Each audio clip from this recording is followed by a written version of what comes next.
Every believer must live each day with the rhema of God in their life. Lord, you said, but now what are you saying?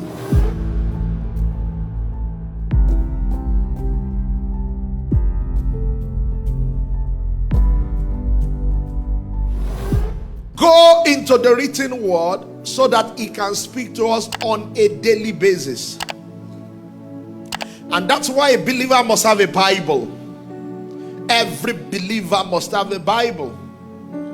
If you have just received Jesus, the Bible says, as newborn babes, we should desire. It's almost like coveting, earnestly desiring the word of God. Why? So that you can grow thereby. The milk of the word, so that you can grow thereby. I don't like messages. I love prayer when there's fire. Ensure that fire does not burn you. Because just like there's refining fire, there's consuming fire. Don't go and step into consuming fire. So, I love fire. Fire. Well, sometimes your situation does not need fire, it may need water. And don't forget, it's also the living water. So, just sit with the word. I can't be in a church where they don't preach the Bible.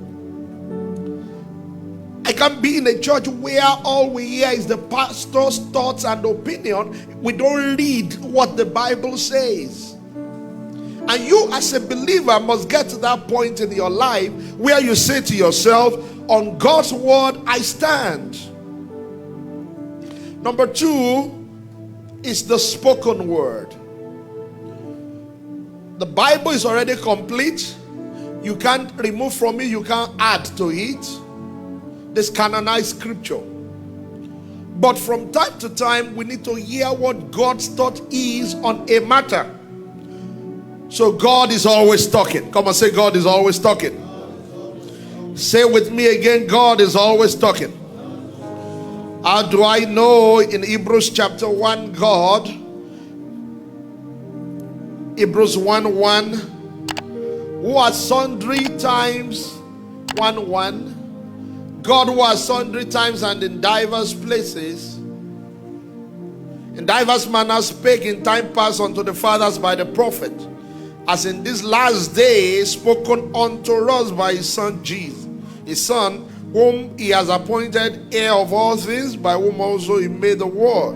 So he spoke then by the prophet, now he's speaking by his son.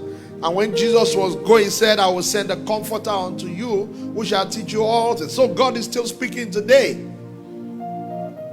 The question is whether you are hearing him. That you are not hearing is not a proof that he's not speaking. We're in church this morning, we're not watching CNN. But that's not a proof that CNN is not broadcasting.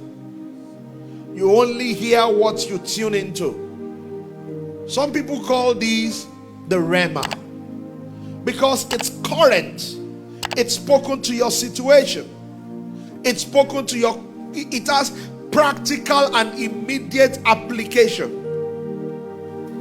So what we desire is not the letters of the word. What we desire is the spirit of the word, and the spirit of the Lord is able to convert the logos into our rhema, such that two of us might read the same logos, but we might have different rhemas coming out of it. Why? Because the Holy Spirit, who is the author of the scripture, how do I know? Because the scriptures were written when the Holy Spirit breathed upon men and gave them inspiration. So the author of the Bible is able to contextualize the word to your current situation. Say amen to that.